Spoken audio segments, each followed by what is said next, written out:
न शौक न अरमान तो क्या खाक मजा है जीने में, न शौक न अरमान तो क्या खाक मजा है जीने में। बड़े बड़े तूफान थक जाते हैं जब आग लगी हो सीने में, जब आग लगी हो सीने में।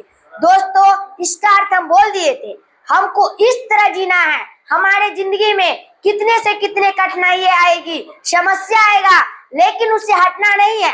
हार, अगर आप जिंदगी से हार मानते हैं तो आप एकदम बेकार है। अगर जिंदगी में आप जीत सोचते हैं तो एकदम जीत होगा। पहले आप जीवन में कभी हार मत मानिएगा। कहने का अर्थ ये हुआ। तो दोस्तों, अब चलिए क्लास की ओर चलते हैं। जो हम क्लास 8 का जो विज्ञान पढ़ रहे थे, उसमें दूसरा चैप्टर का नाम था सूक्ष्म जीव, मित्र एवं शत्रु। सूक्ष्म जीव कैसे मित्र होता है, कैसे शत्रु होता है। अब जो उसका टॉपिक था, जो प्रश्न था 11, उस पर 10 तक कर दिए थे। आप लोग नई वीडियो देखे हैं तो आप पिछले वीडियो देख लीजिए और इस क्लास में अवश्य जुड़िए। क्या कह रहा है कि लाभदायक बैक्टीरिया का एक उदाहरण दीजिए। लाभदायक, लाभदायक मतलब क्या होता है, हमारे फायदे की चीज। अगर आपको हानिकारक कह दे तो हमारी हानि, लाभ की चीज को लाभदायक कहते हैं और जिसमें हानि हो वो हानिकारक होता है। ठीक है, तो क्या कह रहा है, लाभदायक बैक्टीरिया। बैक्टीरिया एक लाभदायक भी होता है, एक हानिकारक भी होता है। अब हमको ये जानना है कहाँ लाभदायक होता है और कहाँ हानिकारक होता है। तो लैक्टोबैसिलस जो दही जमाने में सहायक होता है। दही तो हम सब लोग खाते हैं, अब उसको जमाने में कौन साथ देता है, तो लैक्टोबैसिलस। अब देखिए, ये लेकिन बैक्टीरिया है, लेकिन हमारे लिए क्या है, लाभदायक है, हमारे फायदा का चीज है। हम लोग दही खाते हैं, ये हमारे फायदे का चीज है। अब देखिए, लेकिन आपको पूछ दे जो उसका जमाने का जो क्रिया होता है वो को क्या होता है, तो बैक्टीरिया का एक जो होता है उसको हम बोलते हैं लैक्टोबैसिलस, जो दही जमाने में सहायक होता है। ठीक है, एक्चुअली हम जानेंगे कि दूध से दही कैसे बनता है। आप लोग अपने घर में देखते होइएगा या आप लोग खरीदे होंगे तो कैसे जमता है। तो पहले हम लोग जो दूध को गर्म करते हैं, अब दूध को तो गर्म कर लेते हैं और उसको जो रखने, जिसको हम लोग बोलते हैं जोड़न, जोड़न में जो वो भी दूध से दही बना होगा। अब उसमें क्या होता है, तो लैक्टोबैसिलस जो होता है बैक्टीरिया, वो उसमें होता है। आप कोई भी दही में लैक्टोबैसिलस जो होता है बैक्टीरिया, वो उपस्थित होता है। वह धीरे धीरे बड़ी मात्रा में फैला देता है। अगर आप थोड़ा ही मात्रा में होता है, जिसको हम बोलते हैं फोड़न, वह थोड़ा ही मात्रा में होता है, अब उस दूध में जो रख देते हैं तो वह धीरे धीरे अपने जैसे कई सारे वैसे ही जन्म दे देते हैं। वह धीरे धीरे बढ़ता जाता है। जिस तरह हम लोग को जो मनुष्य, हम लोग भारत में जनसंख्या कैसा बढ़ा, तो धीरे धीरे मनुष्य ऐसे होता है, जन्म देता गया, भारत का जनसंख्या बढ़ता गया। अब दही में भी यही होता है, जो दो आता है वह धीरे धीरे बढ़ता जाता है। ठीक है, तो अब चलते हैं ब्राह्मा क्वेश्चन की ओर। ब्राह्मा क्वेश्चन क्या है, इसी से मिला जुला क्वेश्चन। ठीक है, तो क्या कह रहा है, हानिकारक बैक्टीरिया को कौन कौन से रोग उत्पन्न होते हैं। अब कह रहा है जो हानिकारक बैक्टीरिया होता है हमारे लिए लैक्टोबैसिलस, ये लाभदायक बैक्टीरिया है। अब जो हानिकारक बैक्टीरिया कौन होता है, वह कौन सा रोग उत्पन्न करता है, तो ये प्लेग। प्लेग क्या है, ये रोग का नाम है। यह किसके कारण होता है, तो बैक्टीरिया के कारण होता है। टाइफाइड, अगर आप डायरेक्ट बोल दीजिएगा अगर आप डायरेक्ट बोल दीजिएगा हाँ, जो होता है ये रोग सब, ये सब हमारे, अगर आप लोग डायरेक्ट बोल दीजिएगा बैक्टीरिया का कारण होता है तो आपको गलत हो जाएगा। तो आप कहिएगा किस लिए गलत हो जाएगा, तो हम बोले हैं कि जो बैक्टीरिया होता है वो कोई लाभदायक भी होता है तो कोई हानिकारक भी होता है। तो जो हमारे लाभदायक होता है वह अच्छा होता है, अब जो हमारे लिए हानिकारक होता है वह क्या होता है, उसके कारण रोग होता है। तो प्लेग हो गया, टाइफाइड हो गया, टीबी हो गया, डिप्थेरिया हो गया, निमोनिया हो गया, आदि और सारे रोग हो सकते हैं। ठीक है, अब चलते हैं 13वां क्वेश्चन की ओर। किस क्वेश्चन की ओर चलेंगे, देखिए मिलता जुलता क्वेश्चन सब आ रहा है, जो हम लोग चैप्टर में पढ़े हैं वही क्वेश्चन सब आ रहा है। क्या हो रहा है, तो आ रहा है प्रश्न 13 क्या कर रहा है, शैवाल कितने प्रकार के होते हैं। ये हम लोग पढ़े हैं, शैवाल कितने प्रकार के होते हैं, शैवाल क्या होता है। तो शैवाल 4 प्रकार के होते हैं। शैवाल कितने प्रकार के होते हैं, 4 प्रकार के होते हैं।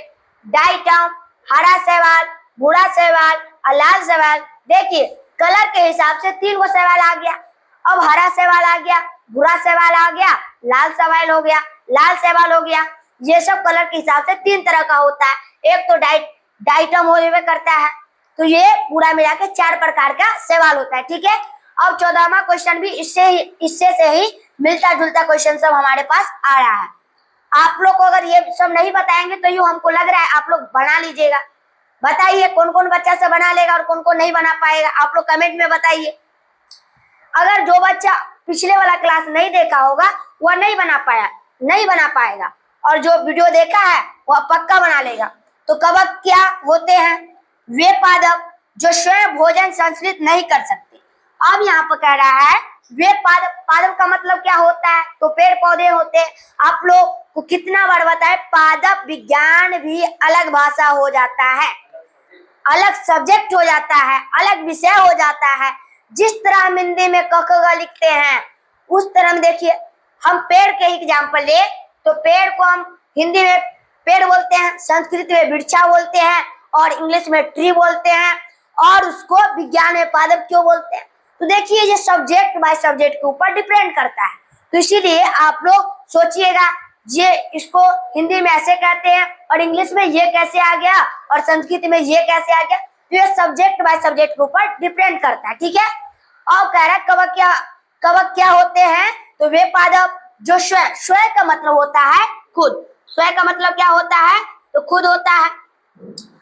स्वयं भोजन संश्लित ना कर सकता, अगर वह कर लेगा तो वह क्या हो जाएगा? कवक से दूसरा चीज हो जाएगा। और क्या कह रहा है? भोजन संश्लित नहीं कर सकता है वो वे पादप या वैसा पादप जो स्वयं भोजन संश्लेषण नहीं कर सकते हैं क्या कहलाते हैं? कवक कहलाते हैं। अगर आपको नहीं दिया हो, अगर एग्जामिनेशन आपसे पूछ दिया जाए कि वे पादप जो स्वयं भोजन संश्लित कर सकते हैं, आपको दे देगा कवक, तो आप कहिएगा तो पूरा मिलता जुलता आ रहा है, लेकिन आप इसको नहीं देख रहे हैं, नहीं को आपको दिमाग उस पर नहीं चल रहा है। तो इसीलिए बोलते हैं पहले क्वेश्चन अच्छा से पढ़िए, 1 नहीं 2 नहीं 3 बार पढ़िए, लेकिन अगर क्वेश्चन को पढ़िए, इसके बाद उसका आंसर आता है। पहले अगर आपसे देखिए एग्जामिनेशन कैसे पूछ देता है, वे पादप जो स्वयं भोजन संश्लित कर सकते हैं क्या कहलाते हैं। तो आप लोग तो घबराइएगा मत, जब आप परीक्षा में जाते हैं तो घबराना नहीं चाहिए। अगर घबरा दीजिएगा, देखिए नहीं कहते हैं हड़बड़ी में गड़बड़ी हो जाता है, तो इसी तरह आपको घबराना नहीं है। ठीक है, तो आप अगर ऐसे पूछ देगा वे पादप जो भोजन स्वयं संश्लेषण कर सकते हैं, अगर आपको दे दिया होगा कहीं ए में ही दे दिया हो कवक, तो आप लोग सोचिएगा नहीं, समझिएगा और ए में मत टिक लगा दीजिएगा। ठीक है, नहीं तो आपको 1 नंबर रॉन्ग हो जाएगा, गलत हो जाएगा। ठीक है, अब चलते हैं 15वां क्वेश्चन की ओर। इसी से मिलता जुलता आ रहा है, अभी बाद में बदलेगा कि नहीं कोई ठीक नहीं है। ठीक है, क्या कह रहा प्रश्न 15, वायरस किस प्रकार का जीव है? क्या वायरस जीव है? अगर आपसे पूछ दे क्या वायरस जीव है, तो हाँ, तो वायरस जीव है, लेकिन किस प्रकार का जीव है? मनुष्य तो हम लोग आदमी की तरह जीव है, तो वह सब किस तरह का जीव है आप लोग बताइए। तो वायरस अति सूक्ष्म कण है। सूक्ष्म का मतलब होता है छोटा, सूक्ष्म का मतलब छोटा, और कण का मतलब क्या होता है? अति सूक्ष्म, मतलब बहुत से बहुत छोटे कण है जो जीवित और निर्जीव दोनों गुण रखते हैं। आप देखिए एक ऐसा वायरस होता है जिसमें जीवित निर्जीव, वह जीवित भी रहता है और कभी मानिए ना इस रिमोट के तरह मरा भी होता है। आप समझिए वायरस क्या होता है। वायरस में कौन सा गुण है जो कभी जीवित भी रहता है और कभी मर भी जाता है, निर्जीव हो जाता है? वह उसका भगवान किस तरह का गुण दिया है? आप लोग सोचिए, यह बहुत म्यूजिकल सवाल आ रहा है, आपको पूरा दिमाग को हिला देने वाला ऐसा आता है कि क्या कह रहा है उसमें जीवित भी रहेगा और निर्जीव भी रहेगा। ऐसा कौन सा गुण है? आप लोग भगवान से विनती करिएगा कि ऐसा कौन सा गुण उसमें दे दिया है। ठीक है, अब चलते हैं 16वां क्वेश्चन की ओर। क्या कह रहा है 16वां क्वेश्चन? प्रोटोजुआ किस प्रकार के जीव होते हैं? ये प्रोटोजुआ वह किस प्रकार का जीव होता है? इससे पहले पढ़े हैं वायरस किस प्रकार का जीव होता है, और अब पढ़ रहे हैं प्रोटोजुआ किस प्रकार के जीव होते हैं। तो देखिए बहुत ही छोटे उत्तर है। अगर आपको यही क्वेश्चन 5 नंबर में पूछ दिया जाए तो आप इस तरह के घुमा के आंसर लिखिएगा कि लगे कि 5-6 लाइन लिखा है। ऐसे मत लिख दीजिएगा प्रोटोजुआ किस प्रकार के जीव होते हैं, तो एक कोशिकीय जंतु होते हैं, तो 2 नंबर दे देगा। तो आपको लिखना वही है लेकिन उसको डिफरेंट करना है, उसको लाइन थोड़ा बढ़ाना है, ठीक है, लेकिन लिखना वही है कि ऐसा होता है ऐसा होता है, लेकिन वही आंसर उसी तरह से लिखना है, लेकिन घुमा के इस तरह से लिखना है उसको लगे कि ज्यादा लिखा है, ठीक है। अब चलते हैं 17वां क्वेश्चन की ओर। बहुत मिलता जुलता क्वेश्चन सब आ रहा है। तो क्या कह रहा है, मलेरिया किसके कारण होता है, जो मलेरिया होता है वो किसके कारण होता है। आप लोग गांव घर में सुने होइएगा, जहां पर आप लोग कल होता है वहां पर थोड़ा जो पानी जमा हो जाता है, जो कादो बन जाता है, वहीं पर मलेरिया होने वाले जीव होता है। आप लोग बताइए वह कौन सा जीव है जिससे मलेरिया होता है। तो ये हमारे घर में रहते हैं और हमारे घर के पीछे भी रहते हैं, वह मच्छर होता है। क्या होता है, मच्छर ऐसा चीज है जो मलेरिया को फैलाता है। तो पहले जोमोटियम प्रोटोजुआ के कारण होता है। किसके कारण होता है, तो पहले जोमोटियम प्रोटोजुआ के कारण होते हैं, ठीक है। तो ये हो गया। अब 18वां क्वेश्चन क्या कह रहा है, भोजन संरक्षण क्या है। क्या कह रहा है, भोजन संरक्षण क्या है। जो भोजन संरक्षण का मतलब होता है भोजन को हमको बचा के रखना, ठीक है। तो भोजन को लंबे समय तक सुरक्षित रखना भोजन संरक्षण कहलाता है। बहुत कम से कम 1-2 साल तक उसको सुरक्षित रखना वह क्या कहलाता है, तो भोजन संरक्षण कहलाता है, ठीक है। अब 19वां क्वेश्चन क्या कह रहा है, भोजन संरक्षण का एक तरीका बताइए। जो भोजन संरक्षण होता है उसका हमको एक ही तरीका बताना है। कितना तरीका बताना है, तो एक ही तरीका बताना है। तो क्या है, तो रेफ्रिजरेटर में भोजन रखना। रेफ्रिजरेटर का मतलब क्या होता है, फ्रिज। क्या होता है, फ्रिज होता है। फ्रिज में भोजन सुरक्षित रख सकता है, ठीक है, वह एक तरीका हुआ उसका। अब इसमें क्वेश्चन प्रश्न क्या कर रहा है कि ईस्ट के प्रयोग से रोटी क्यों फूलते हैं। आप लोग देखते होइएगा हमारे घर में रोटी बनते हैं, वह जो इतना फूल जाता है वह किस लिए फूलता है, वह ईस्ट के प्रयोग से रोटी कैसे फूलते हैं, उसमें क्या है जो रोटी फूलते हैं। तो आज हम बहुत ही वेरी इम्पोर्टेंट क्वेश्चन का उत्तर जानने वाले हैं कि रोटी क्यों फूलती है। आप लोग क्वेश्चन ऐसा आता है, तारे क्यों टिमटिमाते हैं, हमें दौड़ते समय धड़कन क्यों तेज हो जाता है, उसी से मिलता जुलता प्रश्न है रोटी क्यों फूलती है। इष्ट के प्रयोग से रोटी क्यों फूलते हैं। देखिए तारे क्यों टमटमाते हैं, बारिश क्यों होती है, ऐसे ऐसे क्वेश्चन सवाल आता है।